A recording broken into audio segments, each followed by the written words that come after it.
Hoje, então, segundo domingo, nós temos a nossa companheira Miranda, que vai nos falar sobre mediunidade e fenômeno. As nossas vibrações de paz e harmonia para ela. Boa tarde, muita paz, que o Senhor Jesus nos envolva. Agradecemos a Jesus a oportunidade de estarmos reunidos para conversar sobre mediunidade. Jesus, quando veio até nós, ele matou a morte, não é? Na casa espírita nós conversamos com os espíritos desencarnados e tem aqueles companheiros que falam assim: eu não acredito em mundo espiritual porque quem está lá nunca voltou para falar.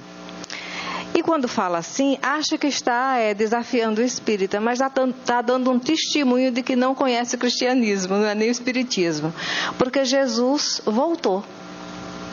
Não é? Ele foi crucificado e ao terceiro dia ele veio provar para nós a imortalidade da alma. Então Jesus matou a morte. E o Consolador prometido por ele, que é a doutrina espírita, vem nos auxiliar a desmistificar a mediunidade. Então conversar sobre mediunidade é prazeroso. Eu sempre trago assim um montão de livro, porque se derem um pouquinho de vacilo a gente vai até a madrugada. Seria muito bom. Mas à madrugada nós retornamos. Nós estávamos pesquisando a respeito de como iniciar a abordagem do tema e encontramos no Evangelho segundo o Espiritismo, na coletânea de preces, Kardec, ele vai deixar para nós um roteiro para a nossa reflexão. O que deve ser uma prece para os médios, não é? Mas Kardec, quando ele organizou essa coletânea de preces, ele não queria deixar receita nem fórmula, para que orássemos seguindo. A grandeza da coletânea de preces está no prefácio de cada prece. E é justamente no prefácio da prece para os médios que ele já inicia com a citação que está em Atos dos Apóstolos. Nos últimos tempos, diz o Senhor, difundirei do meu espírito sobre toda a carne, vossos filhos e filhas profetizarão, vossos jovens terão visões e vossos velhos sonhos. Nesses dias, difundirei do meu espírito sobre todos os meus servidores e servidoras. Aqui nós vamos encontrar Kardec, do prefácio, destrinçando essa passagem que está em Atos dos Apóstolos, capítulo 2, 17 e 18. Kardec, ele diz assim: para conhecer as coisas do mundo visível e descobrir os segredos da natureza material, outorgou Deus ao homem a vista corpórea, os sentidos e instrumentos especiais. Aí ele nos diz: com o telescópio, ele mergulha o olhar nas profundezas do espaço. E com o microscópio, descobriu o mundo dos infinitamente pequenos. Para penetrar no mundo invisível, deu-lhes a mediunidade. E quando nós vamos estudar mediunidade, a nossa outra descoberta é que a mediunidade não é foro só dos espíritas. A mediunidade é ferramenta de iluminação para o espírito que nós somos. Está presente em todos os estágios da nossa jornada evolutiva. Não é? Nós vamos encontrar no Livro dos Espíritos, quando Kardec pergunta: influencia os espíritos em nosso pensamento? E os espíritos respondem: sim, influenciam a tal ponto que de ordinário é como se eles vos dirigissem. Aqui nós já temos um material excelente para trabalhar a mediunidade, não é? Nós vamos compreender que essa influência que os espíritos exercem sobre nós, sejam encarnados ou desencarnados, nós também exercemos sobre eles. Nós estamos sob a guarda de um espírito superior, que tem o objetivo de nos inspirar, nos orientar, nos auxiliar, nos conduzir, ainda que a nossa rebeldia nos faça, de moucos aos convites e reflexões do bem, que todos os dias eles de alguma forma nos enviam, os nossos benfeitores e o nosso anjo guardião. Isso já é uma relação a nível de uma sensibilidade com essa realidade do extrafísico. Kardec, no Livro dos Médiuns, no capítulo 14, ele vai nos dizer que todo aquele que sente em qualquer grau a presença dos espíritos é por isso mesmo médium. E nós vamos compreendendo o Herculano Pires neste livro excelente, muito bom. Quem quiser estudar mediunidade não pode esquecê-lo. Ele vai nos dizer, não é, dessa relação da mediunidade em nossa vida. E aqui Herculano Pires ele coloca a mediunidade estática e a mediunidade dinâmica. Como nós vamos entender noutra nomenclatura, a ostensiva e aquela mediunidade mais sutil. A mediunidade estática seria aquela sutil. Essa influência que os espíritos exercem em nosso pensamento e nós também, porque somos espíritos, não é? E a mediunidade dinâmica é justamente aquela que nós dizemos que é ostensiva. É aquela em que o companheiro vem com a responsabilidade ligado a tarefas. E quando se trata de mediunidade, não existe uma tarefa maior do que outra. Porque é ferramenta de aperfeiçoamento moral para o médium. Nós vamos encontrar neste livro também do Herculano Pires, quando ele vai nos falar a diferença entre mediunidade e mediunismo. Ele vai nos lembrar que esse termo mediunismo, é uma expressão criada, né, por Emmanuel, que designa as formas primitivas da mediunidade. E vai nos lembrar aquela época bem primitiva mesmo. Aquela época em que essa relação mediúnica estava pautada a nível de magia, sabe? Aquela modalidade tipo voodoo, aquelas situações de uma interação muito fora de objetivo, de compreensão, de lógica, de raciocínio. Já a mediunidade é essa grandeza de Kardec, na metodologia que ele desenvolveu para catalogar todos os fenômenos, trazer todas as informações de uma forma clara e objetiva, mesmo quando ele é repetitivo, porque ele sai cercando a mesma ideia para não deixar dúvidas, mas ele é muito claro e objetivo, aí sim nós vamos lidar com a mediunidade. Mas aquele elo de ligação entre nós e o mundo espiritual, desde os momentos remotos da primitividade, é ali que parte o mediunismo, não é? Que é essa ferramenta, como nós falamos, para a nossa iluminação. Está presente em todos os degraus. Olha só, quem está nesse momento alfabetizando crianças, está falando para ela das letras, do alfabeto, dos números, não é? E parece uma coisa, nós que já passamos pela alfabetização, parece algo bobo. Mas não é, porque tanto as letras do alfabeto quanto os números estará presente em toda a nossa jornada de estudo intelectivo. No mundo físico, nós não vamos desenvolver nenhum estudo fugindo da leitura, das letras, não é? Nem vamos fazer nenhum outro exercício a nível de relação na vida cotidiana fugindo dos números, porque tudo em nossa vida envolve números. Porém, lá no processo de alfabetização, era de uma forma rudimentar. Então, é como se fosse o mediunismo, de uma forma muito rudimentar. E mais tarde, nós vamos lidar com a mediunidade, que é esse mediunismo que foi, de alguma forma, aperfeiçoado. O Livro dos Médiuns, Kardec ele vai mostrar para nós a nossa grande responsabilidade em lidar com essa ferramenta divina. E um dos capítulos que ele vai trabalhar aqui vai falar sobre a influência moral do médium. O porquê porque se é uma ferramenta para a nossa iluminação, nós não devemos usar essa ferramenta de uma forma indiscriminada, leviana, não é? Um cirurgião plástico, se colocarem um bisturi nas mãos de uma simples auxiliar de enfermagem que está iniciando o curso e não tem noção da gravidade do manuseio inadequado de um bisturi, ela pode deixar o bisturi esquecido em qualquer lugar. Mas se pegar um cirurgião plástico, já vamos pegar um top de linha, Dr. Ivo Pitangui, ele sabe a grandeza e os cuidados que devemos ter com o bisturi, né? Porque é uma ferramenta ímpar no trabalho de um cirurgião plástico. Então, assim é o mediunismo e a mediunidade. Quando nós não temos maturidade, lidamos com essa ferramenta de uma forma inabilitada. Quando nós começamos a conquistar um pouco mais de maturidade, e é importante lembrar que a maturidade mediúnica e a responsabilidade mediúnica não estão presentes só quando o médium é um estudante ou aquele que lida com a mediunidade na casa espírita. Nós conhecemos médios de outras compreensões, né, que souberam lidar com a sua mediunidade de uma forma respeitosa. Sempre que nós falamos dessa habilidade do respeito com a sua ferramenta de trabalho, nos lembramos da menininha do Cantuá.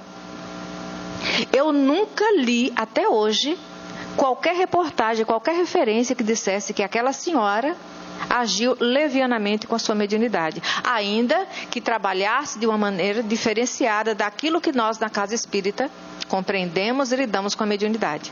Dentro do secretismo dela, dentro do ritual dela, mas era alguém que sabia trabalhar a sua mediunidade a ponto de não sair daqui comprometido moralmente por ter ferido ou desrespeitado qualquer pessoa em sociedade. Nunca ouvi. Né? Temos notícia de pessoas respeitosas que eram amigas dela e sabiam da sinceridade, da maneira introspectiva como ela lidava, ainda que fosse de uma forma ritualística, mas com essa relação com o mundo invisível. Então nós vamos observar que para lidar com a nossa mediunidade, Allan Kardec não teve a pretensão de organizar o Livro dos Médiuns para ser uma cartilha. Mas qualquer pessoa que deseje conhecer algo para falar com responsabilidade, antes de falar qualquer coisa sobre mediunidade, procuraria estudar o Livro dos Médiuns, né? Eu conheço pessoas que vivenciam religiosamente outra compreensão. Vão à igreja, é vinculado ao movimento evangélico, que nós também somos evangélicos, mas não nessa nomenclatura que ficou tão conhecida, né?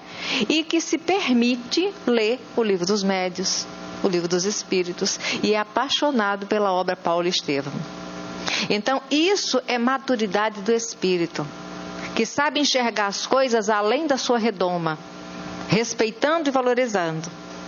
Quando foi lida a página de abertura, que foi falado sobre a beneficência, né, o Evangelho, aliás, a passagem do Evangelho, e nós vamos encontrar esse Espírito nos convidando, essa maneira sóbria de lidar com a beneficência, ficamos lembrando. Empatia é o nome mais moderno de beneficência, porque só faz ao bem com autenticidade quem se coloca no lugar do outro. Não é? E para que nós possamos lidar com a nossa mediunidade de forma respeitosa, independente do credo religioso que tenhamos, porque se nós somos instrumentos de Deus, aonde estivermos, dentro das igrejas evangélicas, no movimento católico, na Umbanda, no Candomblé, dentro dos lares, existem pessoas que são instrumentos sóbrios para edificar a paz do coração daqueles que estão à sua volta. E isso já é ser médio do bem. E está justamente enquadrado naquela postura do médio, da mediunidade estática. Não vê espírito, não escuta espírito, mas age respeitosamente com os espíritos quando trata os encarnados muito bem. Porque existe aquela ideia de que o médio só é médio na hora que ele está se relacionando com o desencarnado, e não é. Quem quiser ter tranquilidade na consciência, no trato com a sua mediunidade, trate muito bem os encarnados. O ideal é que aquele grupo que se reúne para uma tarefa mediúnica, ele também se reúna na tarefa social do dia a dia, confortando corações, enxugando lágrimas, emprestando ouvido, cuidando de alguém. Porque na hora da reunião mediúnica, o médium não é médium só naquele momento. Aquele que vem com a responsabilidade, com a mediunidade dinâmica, ele já vem credenciado, ele já reencarna com uma credencial para ser, de alguma forma, ainda há pouco estávamos conversando com Luciene, um enfermeiro com Jesus. E o enfermeiro com Jesus, ele não é enfermeiro só quando está dentro do hospital.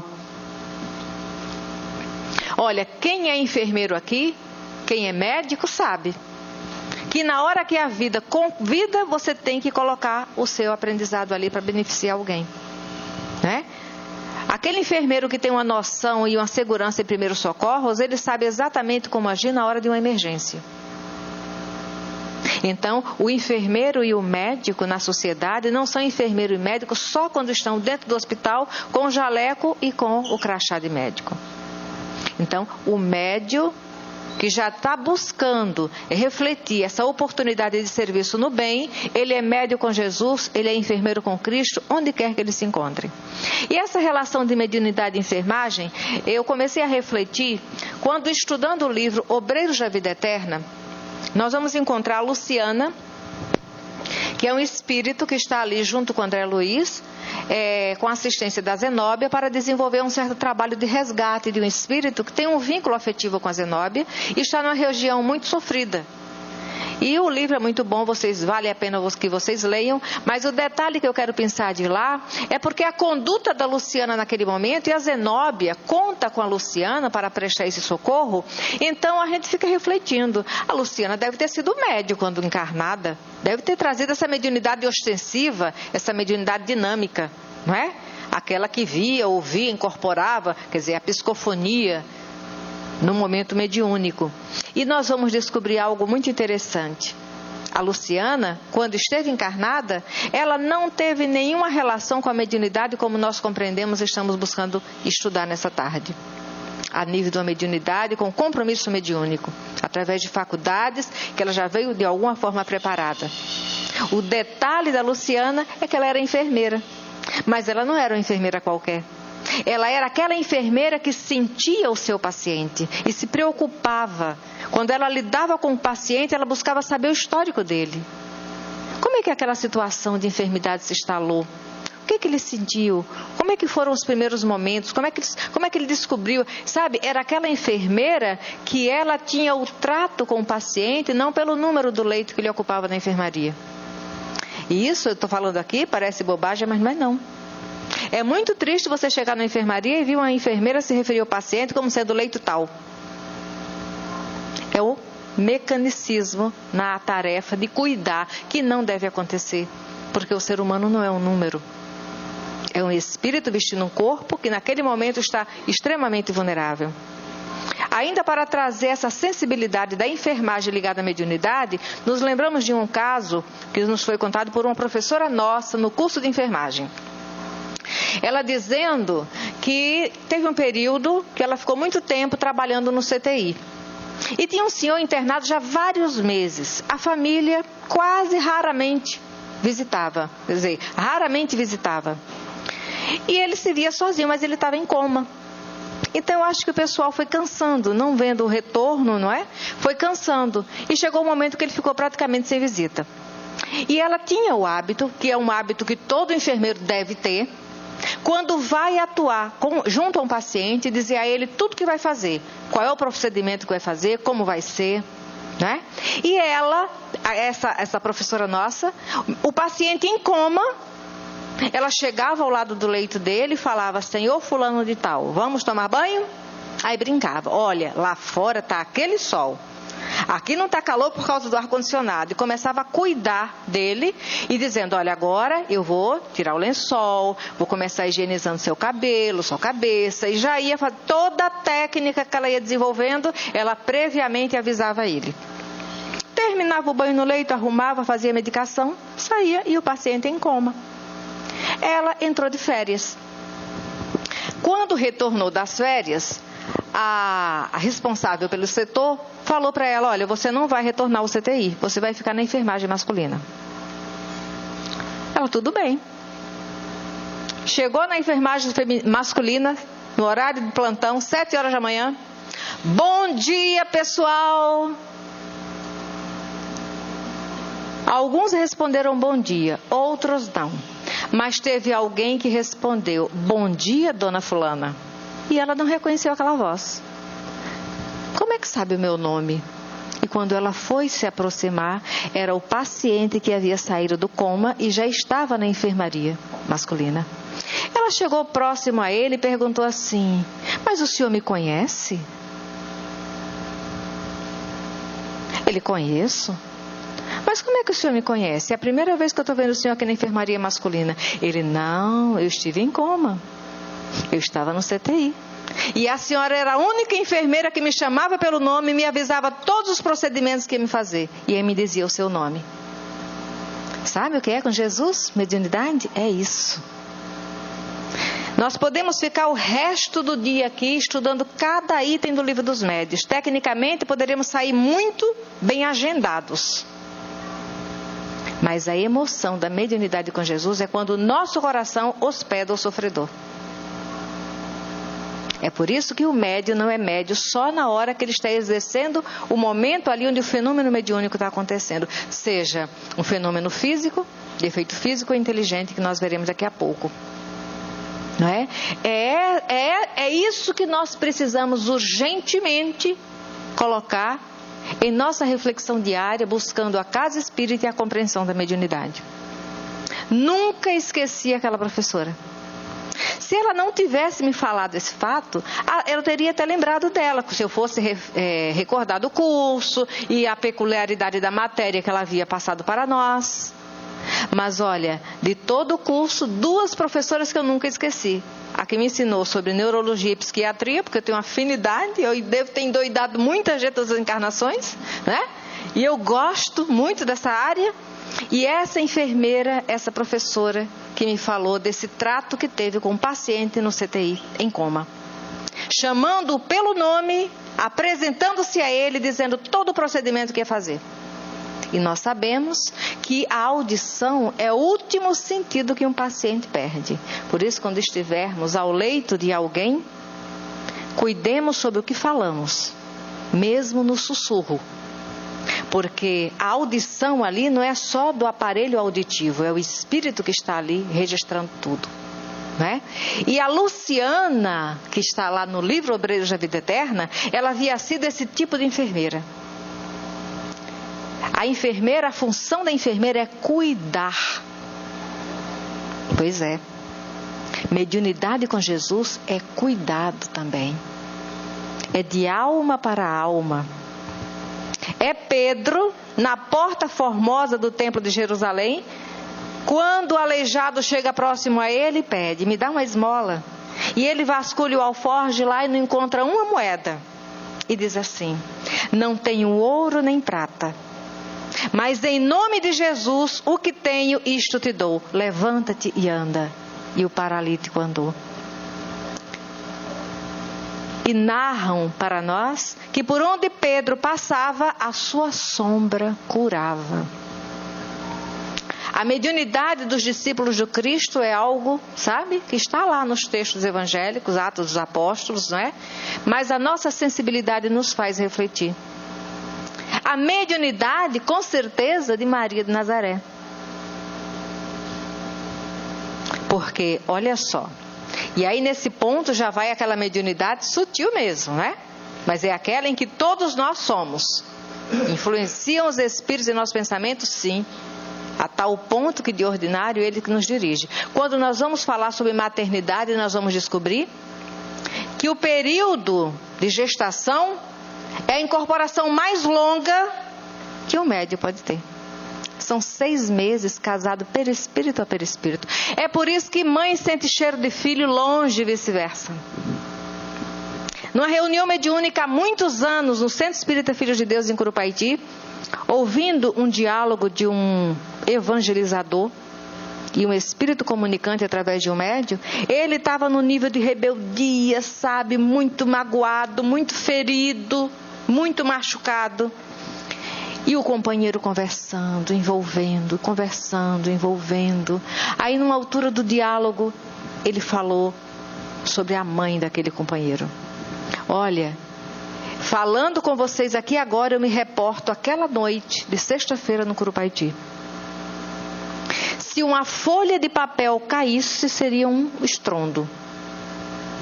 De como ficou o clima na hora que aquele companheiro nosso falou sobre a mãe daquele espírito. E as palavras que ele respondeu a essa ilação com a mãe dele, nunca esqueci. Quando você pronunciou a palavra mãe, eu perdi as dimensões de mim.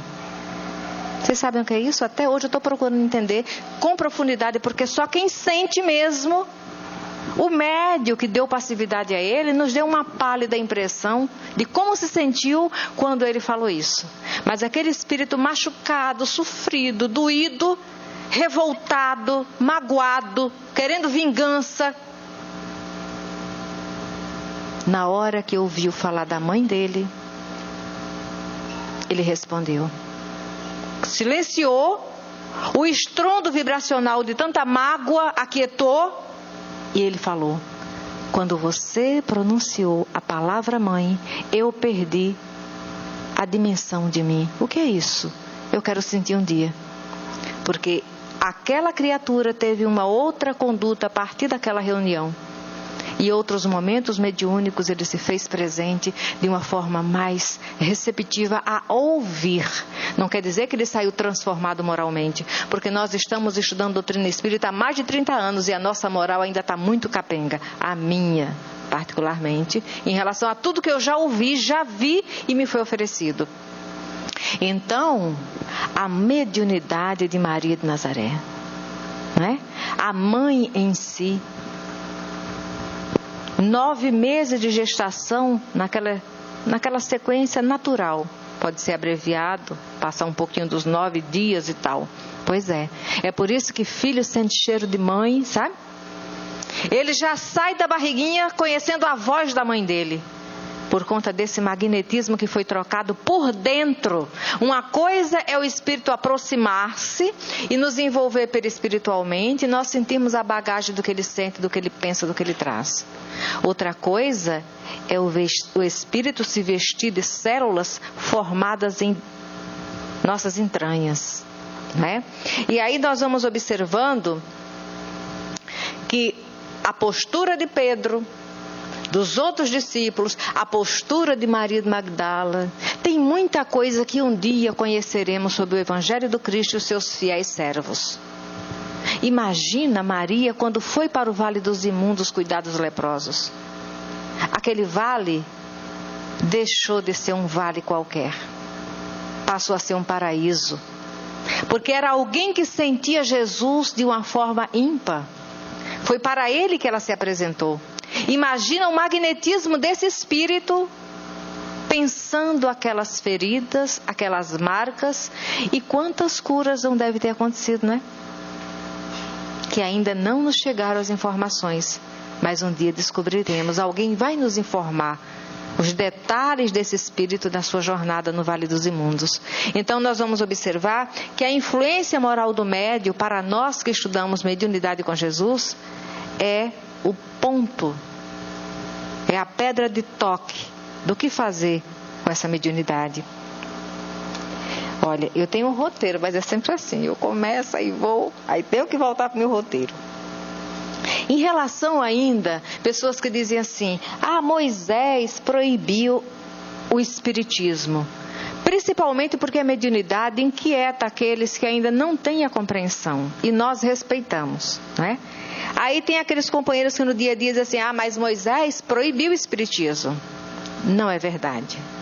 Mesmo porque o espiritismo não tinha chegado à Terra ainda, é o Consolador prometido por Jesus. Aproximadamente 1.300, 1.800 anos de Moisés para o Cristo, do Cristo para a chegada do Consolador. Então Moisés não proibiu o espiritismo. Essa Bíblia que traz o nome Espiritismo ali tem um outro objetivo que não é esclarecer, mas enredar num discurso castrador.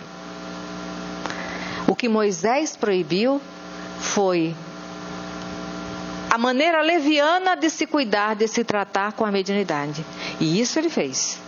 E se Moisés proibiu, né, esse uso leviano dessa ferramenta de iluminação do ser, é porque a mediunidade existe. Porque ninguém proíbe algo que não existe.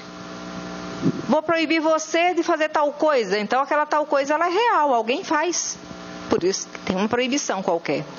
Mas quando nós fomos pegar Moisés para esse nosso exemplo, nós somos no livro A Caminho da Luz. Eu adoro livro. Pode me colocar no computador que eu sou semi-analfabeta, não é? Mas um dia eu vou sair desse semi-analfabetismo. Mas eu gosto de pegar papel. Eu gosto do cheiro de papel quando eu estou estudando. Eu viro a página, eu marco, eu amasso, faço de tudo. Então nós vamos encontrar no livro A Caminho da Luz sobre o monoteísmo. Claro que Moisés foi aquele instrumento que Jesus se valeu para que chegasse até nós o decálogo. Porém, a missão de Moisés não era só trazer a ideia do Deus único para a humanidade terrena e esse código civil para a humanidade que é constituído o decálogo. Tem um parágrafo que Emmanuel diz assim: O grande legislador dos hebreus trouxe a determinação de Jesus com respeito à simplificação das fórmulas iniciáticas para a compreensão do povo geral. Que fórmulas iniciáticas são essas? A mediunidade. Porque ele era um dos iniciados do Egito. Quando aconteceram aquelas situações de constrangimento com Faraó, a praga das rãs, da água virando sangue, tudo aquilo eram fenômenos de efeito físico que Moisés se sabia credenciado para aquilo. Moisés não virou mérito de efeito físico naquela hora, não. Então, Emmanuel narra para a gente isso e diz assim: a missão de Moisés foi tornar acessíveis ao sentimento popular as grandes lições que os demais iniciados eram compelidos a ocultar. Até então, muita coisa ficou oculto. Com Moisés, ficou diferente. E, de fato, no seio de todas as grandes figuras da antiguidade, destaca-se o seu vulto como o primeiro a rasgar a cortina que pesa sobre os mais elevados conhecimentos, filtrando a luz da verdade religiosa para a alma simples e generosa do povo. Só que tem um detalhe: o sonho de Moisés é que com aquela saída do Egito, todos se tornassem receptivos àquilo que ele tinha a transmitir, aquilo que ele tinha a compartilhar, a ensinar, não é? Mas depois de muita luta ele descobriu que aquele povo não estava preparado. Porque ele sabia a responsabilidade de ser ele um médio e portador daquelas situações onde certos fenômenos aconteciam. E como é que Moisés ficou desencantado? É quando ele se retirava para meditar e quando ele retornava, a turma que havia saído com ele do Egito estava num perfeito baile funk daquela época. Até bezerro de ouro eles formavam. Mas não estava nada errado. Moisés, ele foi rígido na sua legislação enquanto governador daquele povo. E era natural que fosse daquela forma, não é? Havia uma profecia que dizia que daqueles que haviam saído do Egito com mais de 20 anos não veria Canaã. Por quê? Para que naquele período de expurgo houvesse desencarne e reencarne, com certeza. Para que aqueles vícios adquiridos, aquela corrupção daquele povo no Egito, fosse ficando para trás. Então aquele povo viciado, enquanto ele estava lá meditando, ele se recolhia. Quando ele retornava, estava colocando, dando vazão a todos os impulsos das tendências que eles carregavam, né? Exteriorizando através dos vícios que eles desenvolveram, lidando com aquela situação no Egito. Estava tudo dentro do tempo de Deus. É por isso que quando nós fazemos um olhar lá para trás na história, nós fazemos um olhar sem crítica. Analisamos o aprendizado, mas sem apontar, porque éramos nós de alguma forma.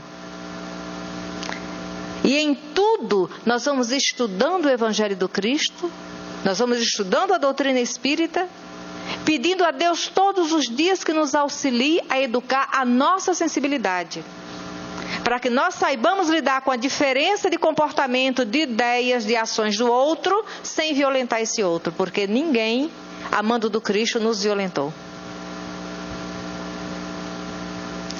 A humanidade terrena está sofrendo em todos os polos, em todos os cantos, em todos os países, todas as sociedades têm seu cadinho.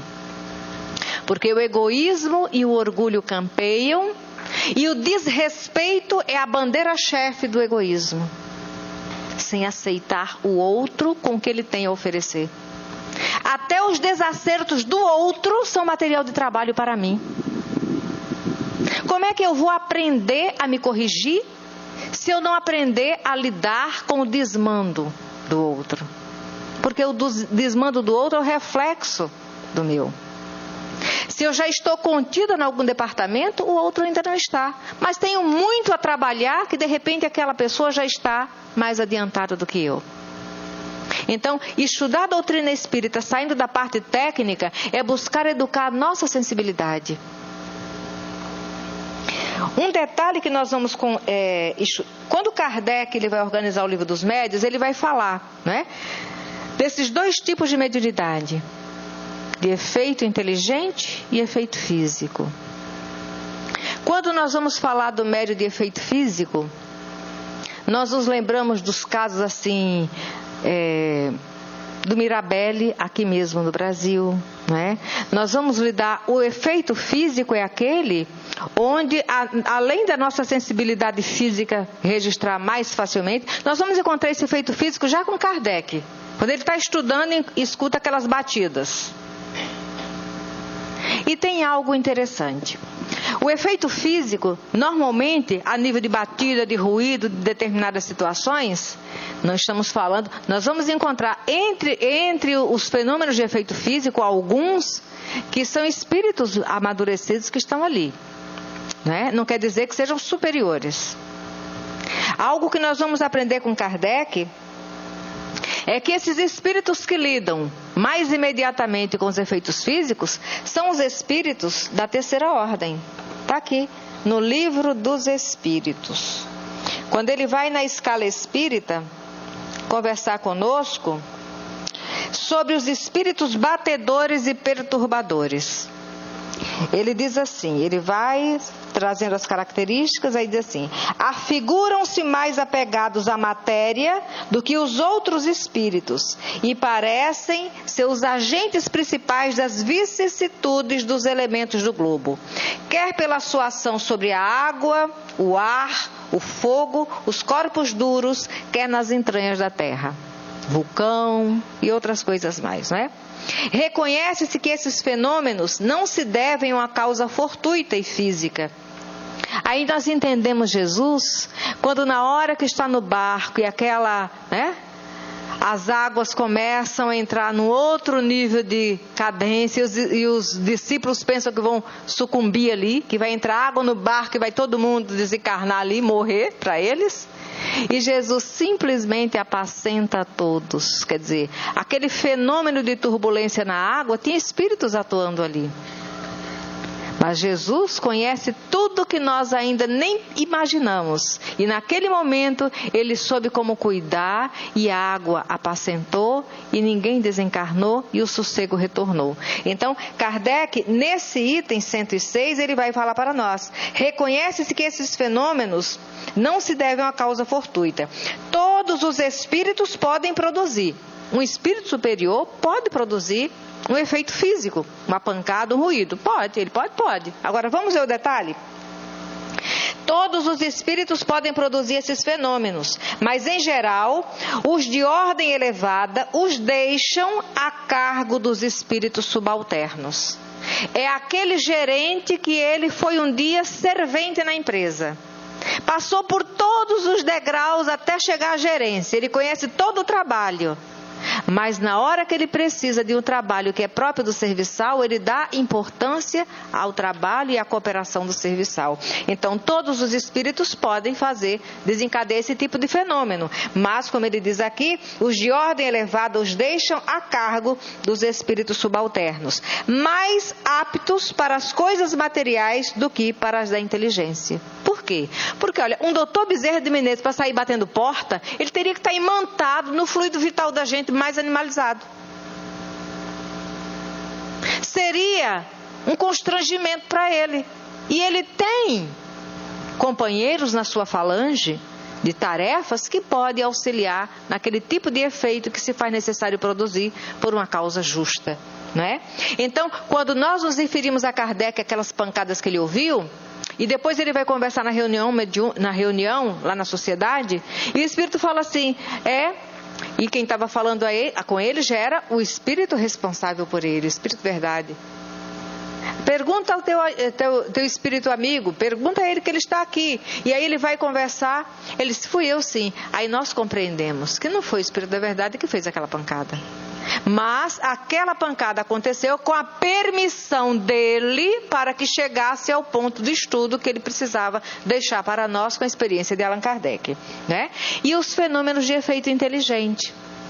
Como ele diz aqui, esses espíritos, eles são mais afeitos às coisas da matéria do que às coisas da inteligência, porque são espíritos que ainda, quando nós vamos estudar Kardec, no Livro dos Médiuns, falando de um fenômeno que acontecia numa determinada casa que estava sendo apedrejada, E aí ele pergunta a São Luís: eu posso evocar esse espírito para conversar com ele sobre esse fenômeno que está acontecendo? Ele pode, mas não vai adiantar, porque ele tem pouco a te informar sobre isso. É como se você perguntasse, você quisesse saber de um auxiliar de enfermagem como é que se funciona a jugular. Ela não vai saber te dizer, a menos que ela seja aquela auxiliar de enfermagem que procura muito conhecer o que gosta. Mas a técnica pautada na experiência, um auxiliar de enfermagem não tem. Não tem. Se alguém chegar para um diretor de hospital e disser, minha jugular foi pulsionado por um auxiliar de enfermagem, vai ter problema. Porque é um procedimento delicadíssimo. E não é um auxiliar de enfermagem que vai fazer isso com autoridade na equipe de enfermagem. Nós sabemos que existem equipes onde tem enfermeiras que fazem procedimentos que o médico não tem segurança. O médico tem o conhecimento técnico, mas ele sabe da experiência da enfermeira e ele conta com ela. Assisti muito isso. Às vezes, pulsionar um paciente com ascite, colocar aquela agulha e tudo mais, tinha médicos que chamavam a enfermeira-chefe e contavam que ela fizesse o procedimento, porque eles estavam começando o estágio e não sentiam-se seguros para determinados, não é? Então, nós vamos observar que aí a São Luís fala para o Kardec, olha, pode evocar sim, mas não vai adiantar. Porque ele tem muito pouco conhecimento para explicar a você o mecanismo que esse fenômeno acontece. E Kardec estava pesquisando, precisava deixar a lição para a gente. E evoca o espírito. E o espírito fala logo assim, o que é que quer? Quer tomar umas boas pedradas? Ele, sim, esteja à vontade. Era tudo que ele queria, ver o fenômeno acontecer ali. E o espírito fala para ele, não, aqui eu não posso. Porque tinha uma guarda espiritual ali. Havia uma ascendência moral naquele ambiente que não permitia a ele fazer o que ele fazia lá na casa das fofoqueiras. Porque os fenômenos estavam acontecendo justamente por conta da má conduta daquelas pessoas que moravam naquela casa. Olha aí essa mediunidade sutil, olha aí esses cuidados que nós devemos ter. Independente do credo religioso nosso, se nós temos certeza de Deus, se nós somos filhos e herdeiros desse Pai, nós temos que ter uma responsabilidade com esse nível de filiação. Então, as nossas ações, os nossos pensamentos, os nossos sentimentos, as nossas emoções e as nossas escolhas vão repercutir diretamente no manuseio dessa ferramenta de iluminação que é a instrumentação mediúnica. Nós vamos sair daqui, se Deus quiser, sem a auréola de santo, sem asa de anjo, mas que saiamos mais conscientes da nossa responsabilidade em construir felicidade. E construir felicidade não é para o outro ser feliz. A individualidade que somos, temos um compromisso em construção de felicidade, para que sejamos um instrumento de felicidade por onde passarmos. Mas o instrumento de felicidade só é se primeiro sentir-se feliz. Uma pessoa infeliz não faz ninguém feliz. Porque felicidade é irradiação de bem-estar, sabe? De equilíbrio. Pode ser no nível que for. Não tem a ver com cor de pele, com status social, com conta bancária. Graças a Deus que não tem. Porque o único toque para a felicidade é justamente aquele que Jesus nos fala.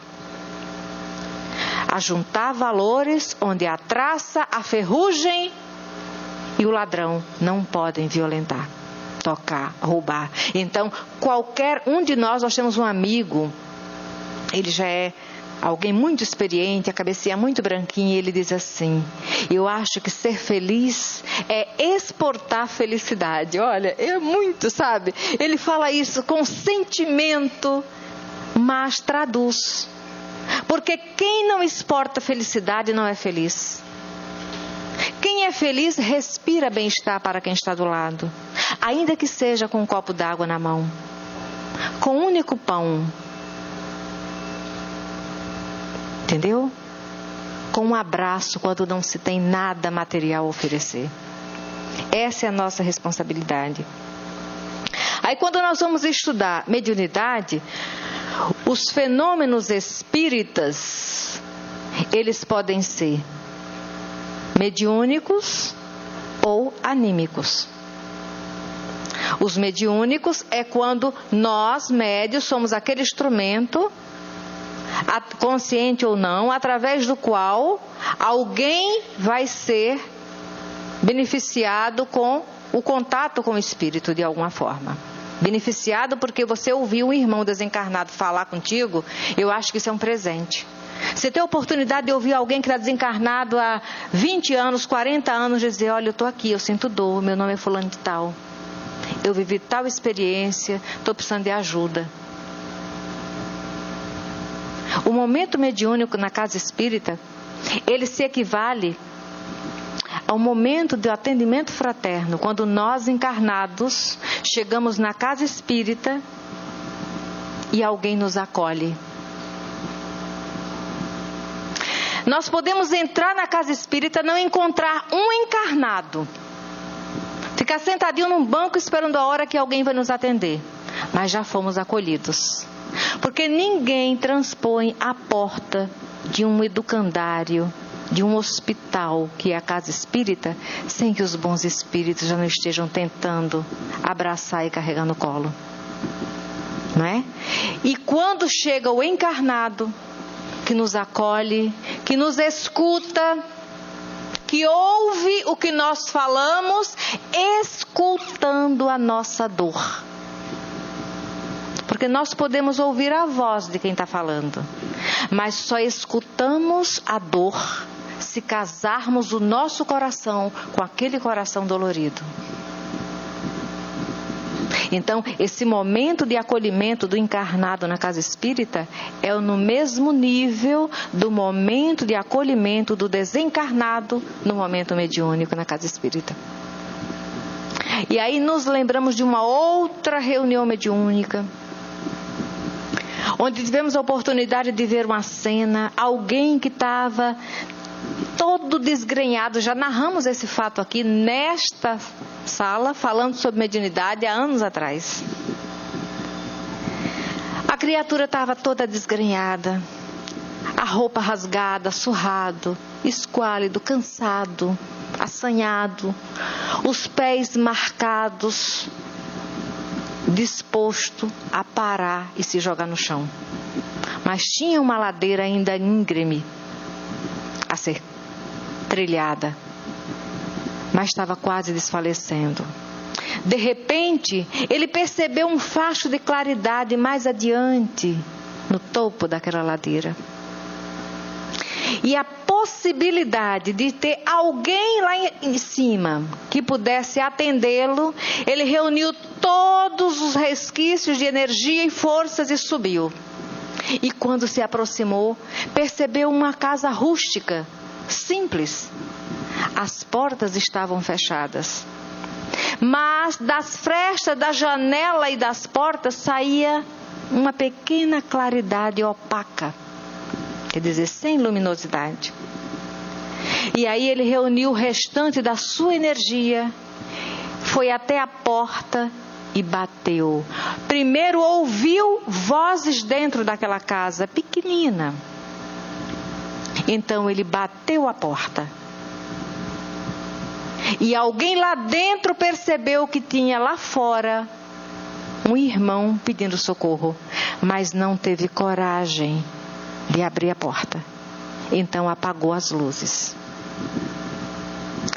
Essa cena foi mostrada por um dirigente de uma reunião mediúnica, um dirigente espiritual de uma reunião mediúnica para um grupo, mostrando a importância da mediunidade, enfermagem com Cristo.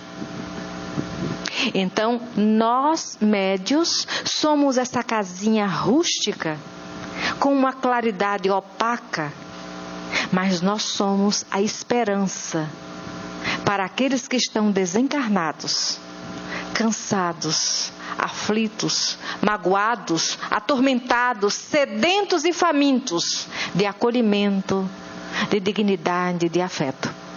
E quando nós nos recusamos abrir as portas do nosso coração para que Jesus, o médico de almas, cuide desses enfermos, nós estamos apagando a nossa luz ainda opaca e fugindo a oportunidade de ser socorridos junto com aqueles irmãos.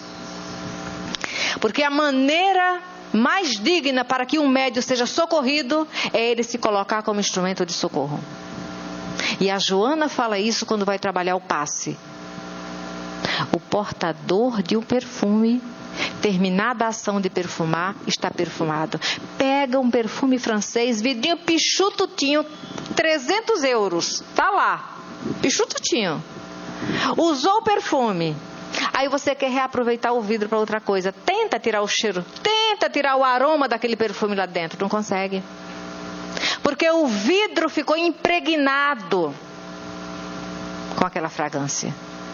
Pois assim somos nós médios quando nos colocamos a serviço do Cristo. O amor do Cristo, o magnetismo dele, a luz dele, deixa nosso perispírito impregnado. Claro, respeitando toda a hierarquia dos espíritos benfeitores que em nome dele vem nos auxiliar no socorro. Então cada um de nós tem ao alcance de si a medicação própria para o alívio da nossa depressão, para o alívio da nossa melancolia, das nossas síndromes, sejam quais forem. Sejamos médios ostensivos ou não, que a nossa mente e o nosso psiquismo sejam um centro cirúrgico, onde os nossos pensamentos e os nossos sentimentos serão instrumentos a serviço do bem, em nome de Jesus. Daqui a pouco, os papéis serão invertidos.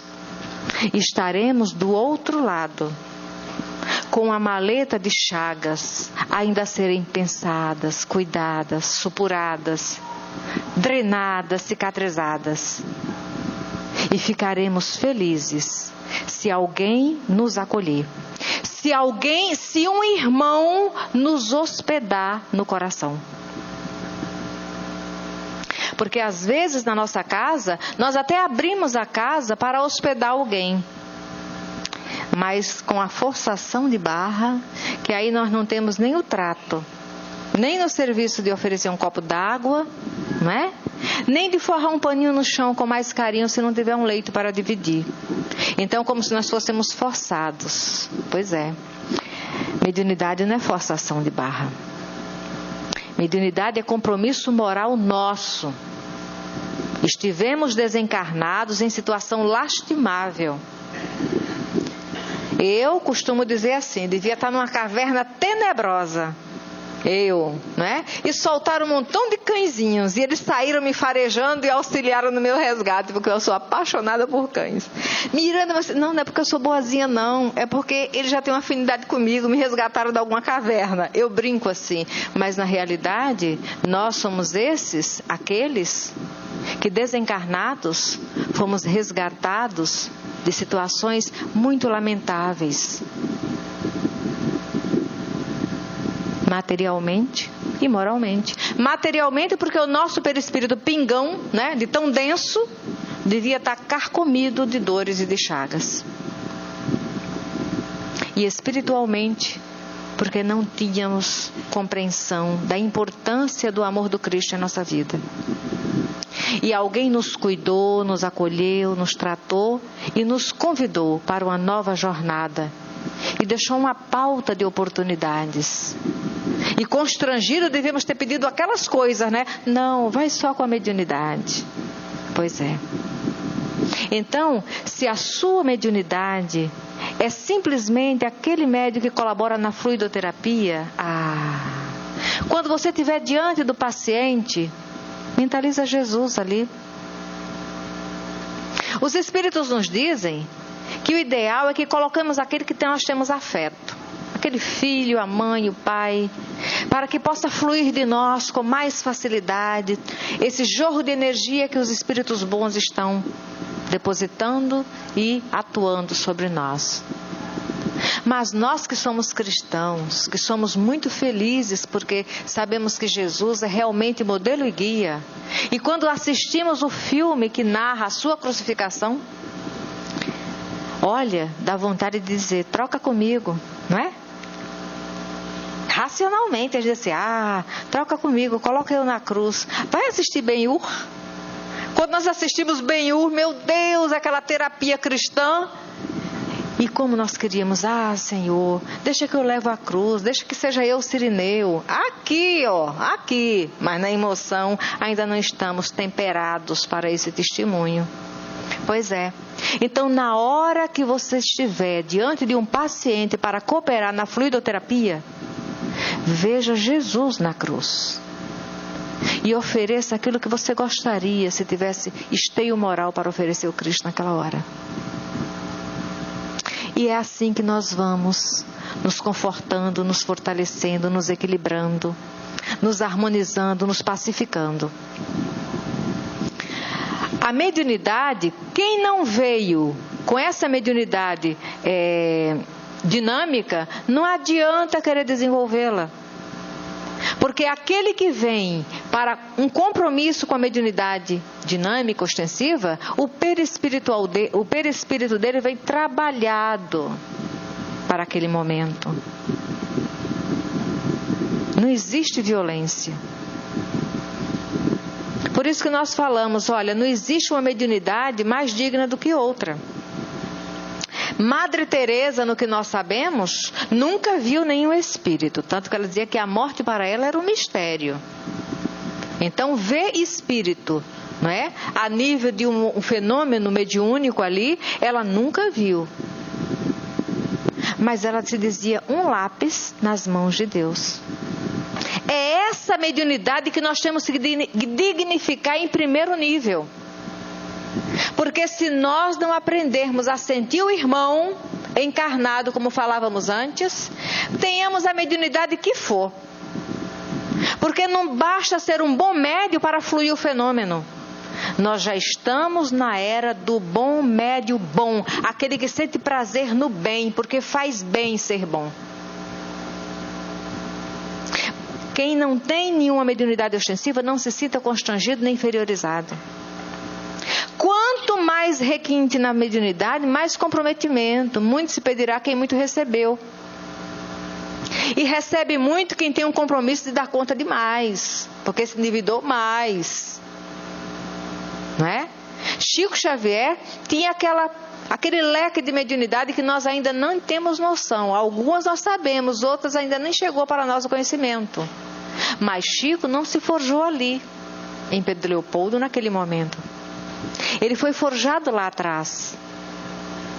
Mas ele também teve compromissos graves lá para trás.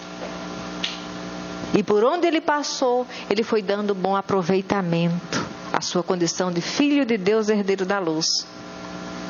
Então, nos dias que nós estamos vivendo, não nos vale ter uma mediunidade de chamar muito a atenção, de cura, se nós não tivermos maturidade moral para lidar com o fenômeno mediúnico.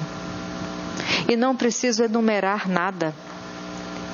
Todos os dias nós sabemos de uma situação onde alguém não está sabendo usar bem o bisturi de iluminação que é a mediunidade com Jesus. Não é? Então é melhor estar no anonimato, mas com o pensamento nas estrelas. Os pezinhos ainda atolados no lodo da nossa imperfeição, do nosso orgulho, do nosso egoísmo, das nossas vaidades. Mas que a nossa mente esteja no ideal de iluminação. Mas não para que o outro nos veja brilhar.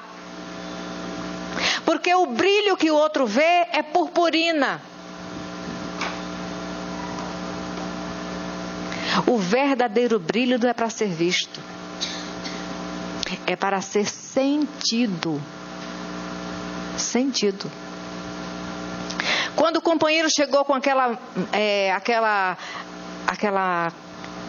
da foto Kirlian, né? Que foi ver a aura do Chico, tecnicamente ele viu a extensão da aura do Chico. Ficou registrado na foto Kirlian. Mas olha, tem pessoas que chegaram próximo ao Chico que nunca viram aquela foto. Nunca viram. Tem pessoas que chegaram ao lado do Chico que nunca tiveram condições de ler uma mensagem psicografada pelo Chico, porque eram analfabetos. Mas levaram seu Chico consigo, porque sentiram o Chico. Sentiram a vibração do Chico. Quando nós vamos falar um pouquinho agora, que me veio à mente, porque eu tinha planejado. Meu Deus, eu tenho quanto tempo? Mais umas 2 horas? Olha, tem livro aqui que eu nem abri ainda, pessoas. Mas olha só. Quando nós vamos refletir sobre os efeitos, a mediunidade de efeito inteligente, nos lembramos de um caso verídico. Quando vamos estudar a vida do Eurípides Barçanufo, o tio dele era espírita, não é? E Eurípides era católico, respeitava muito a família, respeitava muito o tio, mas essa coisa de espírita, né? Para um católico, aquela época. Porém, ele pegou lá o livro do Leon Denis, ele estudou, ele leu, se interessou, mas ele não havia chegado ainda numa reunião mediúnica. Um belo dia ele se decide e vai ao povoado onde o tio mora, naquele dia, naquele horário da reunião. E quando ele chega no local, o povoado estava deserto. E ele não entendeu, estava ele e um amigo. Quando ele chega no local, ele entendeu por que o povoado estava deserto. Todo mundo era espírita, estava todo mundo ali junto na reunião com o tio dele. E o tio fala assim: senta aqui, tinha 2 cadeiras vazias, senta aqui. Esses lugares estão guardados para vocês. Era justamente para ele, Eurípides e o amigo. E ali já veio aquele bilhete, mas eu não falei para ninguém aquele bilhete mental. Eu não falei para ninguém que eu vinha. Eu não avisei ele que eu vinha, né? Aí já ficou refletindo essa mediunidade. E ali ele senta e acompanha o desdobramento da reunião. O tio era uma pessoa idônea, séria, honesta. Ele começa a refletir. Enquanto cristão, católico, tem uma passagem nos evangelhos que o sonho dele era um dia ter uma compreensão mais aprofundada, as bem-aventuranças. E ali, mentalmente, nos lembrando Kardec, quando chegou para ver os fenômenos, né, das mesas girantes e todas aquelas situações nas sociedades em Paris. Quando Kardec chega, ele observa, primeiro ele ficou na dele, depois o amigo, não, mas é isso mesmo, vamos lá, e ele foi. Quando ele passou a frequentar aquela reunião, a reunião passou a ser séria, porque tinha um homem sério e com um critério muito sensato. E aí Kardec fazia perguntas mentalmente. E os espíritos respondiam. Mas não era uma perguntinha corriqueira assim da minha vida pessoal, do que eu comi, do que eu vesti, do que eu vou fazer. Eram perguntas com caráter científico, que as pessoas ali não tinham compreensão. E a resposta vinha de uma forma coerente. Pois é, Eurípides, quando eu vi essa passagem, eu me lembrei de Kardec. Eurípides, vendo aquele movimento todo ali, começou a refletir. O meu sonho, como eu gostaria. Se eu tivesse oportunidade de ouvir a explicação das bem-aventuranças. Sonhou pequeno, menino, vê só. Através do Espírito João Evangelista, só isso. Ele só queria isso.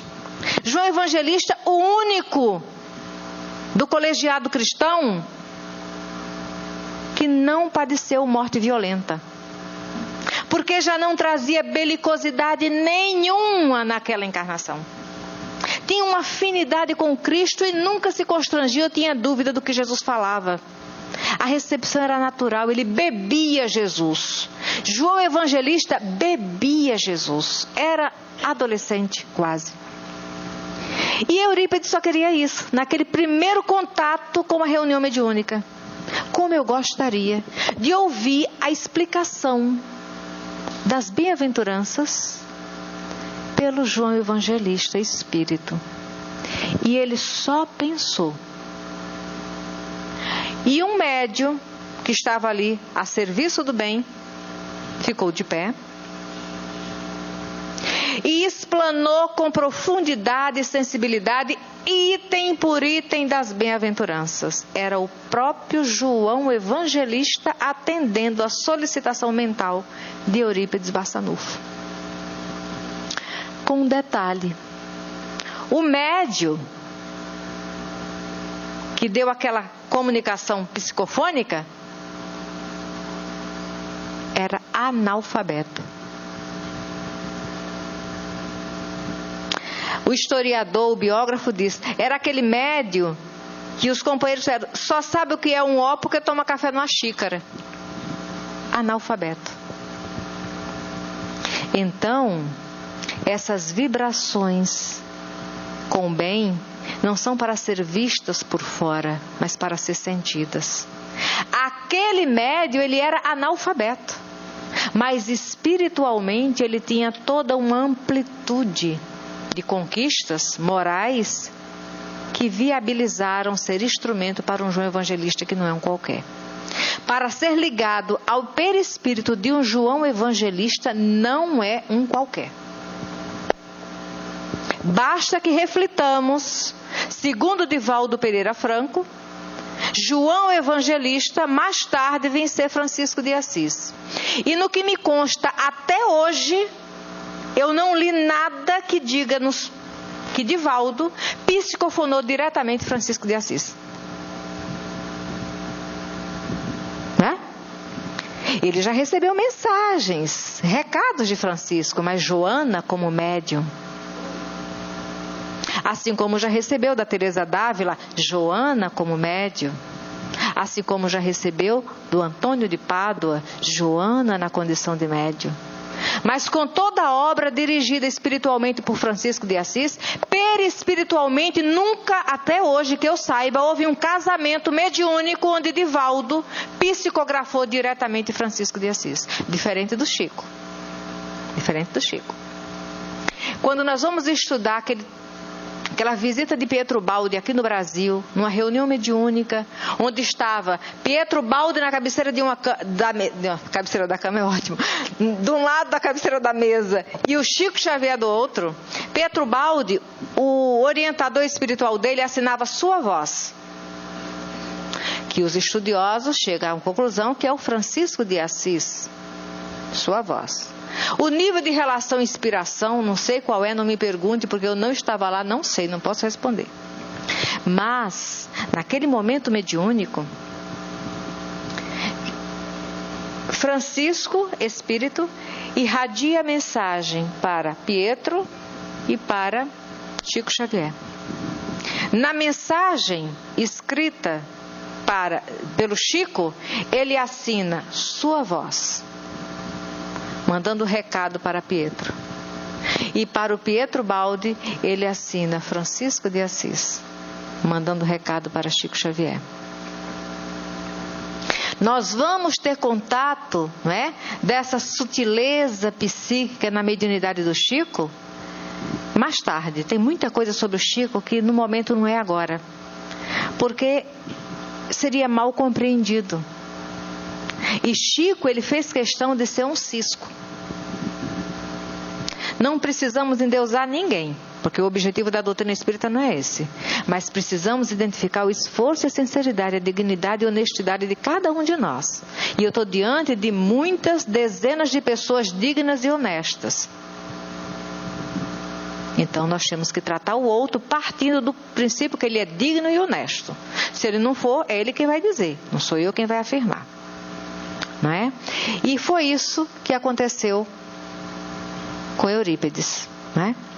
Hilário Silva vai nos dar conta, porque Eurípides já era uma outra situação. Já era um cristão primitivo também, que já vinha numa saga de entrega ao Cristo.